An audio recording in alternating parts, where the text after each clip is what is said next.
Alors dans cette vidéo, on va s'intéresser à la découverte de Neptune. Donc pour comprendre la découverte de cette planète, il faut remonter en 1781, lorsque William Herschel, un astronome amateur, découvrit Uranus avec son télescope. Alors on avait déjà connaissance de ce point dans le ciel, mais simplement, jusqu'à William Herschel, on pensait que c'était une étoile. Et donc comme c'était un point qui était malgré tout assez peu lumineux, on ne considérait pas jusqu'à lui que c'était une planète. Ensuite, dans les 10 ans de cette découverte, on calculait l'orbite d'Uranus à partir des lois qui étaient disponibles à l'époque, c'est-à-dire les lois de Newton et de Kepler. Cependant, le problème c'est que 50 ans après le calcul de l'orbite d'Uranus, l'orbite qui est observée ne correspond pas à l'orbite calculée. Il y a une différence d'environ 0,03 degrés. Alors c'est une différence qui est vraiment invisible à l'œil nu, mais simplement c'est une différence qui est tout de même assez importante pour que l'on remarque qu'il y a vraiment un problème entre ce que les lois nous disent et ce que l'on observe. Et ça c'est intéressant parce qu'on pourrait considérer ce décalage de deux manières. Soit on considère que les lois découvertes par Newton et Kepler sont erronées, finalement elles ne correspondent pas à ce que l'expérience nous montre, soit on considère au contraire qu'il doit y avoir quelque chose d'autre, un phénomène caché qui fait qu'il y a un décalage entre ce que l'on observe et ce que l'on prédit avec les lois. Et ça, cette deuxième hypothèse, c'est précisément l'hypothèse de John Adams, donc John Adams on le voit à gauche, puisque en 1843, il fit l'hypothèse qu'une autre planète devait perturber l'orbite d'Uranus. Donc si vous vous souvenez dans la dernière vidéo, on avait vu que tous les corps massifs n'étaient pas simplement sujets à un autre corps lors d'une interaction gravitationnelle, mais que tous les corps entre eux exerçaient une attraction gravitationnelle.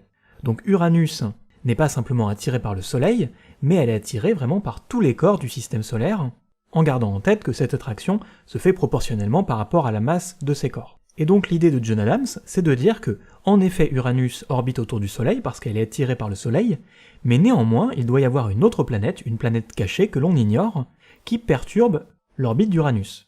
Donc John Adams, à partir du décalage entre l'orbite d'Uranus et ce que l'on observe, il fait l'hypothèse qu'une autre planète doit se situer à une certaine distance d'Uranus, et il propose donc à un autre astronome anglais, George Airy, de voir s'il peut observer cette nouvelle planète dans le ciel. Alors pour des raisons qui sont un petit peu inconnues, George Airy ne suit pas cette hypothèse et donc ne tente pas de trouver cette planète, et finalement, si l'histoire en était restée là, on aurait pu ignorer Neptune pendant encore de nombreuses dizaines d'années. Cependant, à peu près à la même période en France, Le Verrier, que l'on voit ici sur la gauche en 1848, s'attaque au même problème et propose la même solution. Donc il calcule la position de cette planète encore invisible, et il communique ses calculs à James Chailly, qui est directeur de l'observatoire de Cambridge. Et comme c'est une région du ciel qui est encore assez peu observée, la première fois qu'il se lance dans l'observation et la tentative de découverte de cette planète encore inconnue, il la voit, mais il ne remarque pas qu'il la voit, et donc la planète reste encore inconnue. Cependant, l'expérience est répétée, et le 23 septembre, on observe pour la première fois cette nouvelle planète, qui est donc Neptune. Et cette découverte, elle est donc créditée à la fois à John Adams et à Le Verrier, puisque tous deux, par des hypothèses grâce aux lois de Newton, ont pu découvrir cette nouvelle planète qui était encore invisible à l'œil nu. Donc à mon sens, cette découverte elle est particulièrement intéressante parce qu'elle montre comment on peut associer à la fois la théorie et l'observation.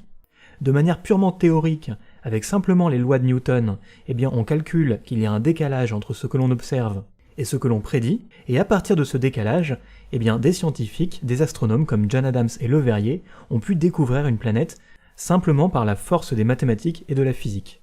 Donc voilà, j'espère que ça aura pu vous intéresser. Si c'est le cas, n'hésitez pas à laisser un j'aime et à vous abonner, et puis on se voit dans une prochaine vidéo.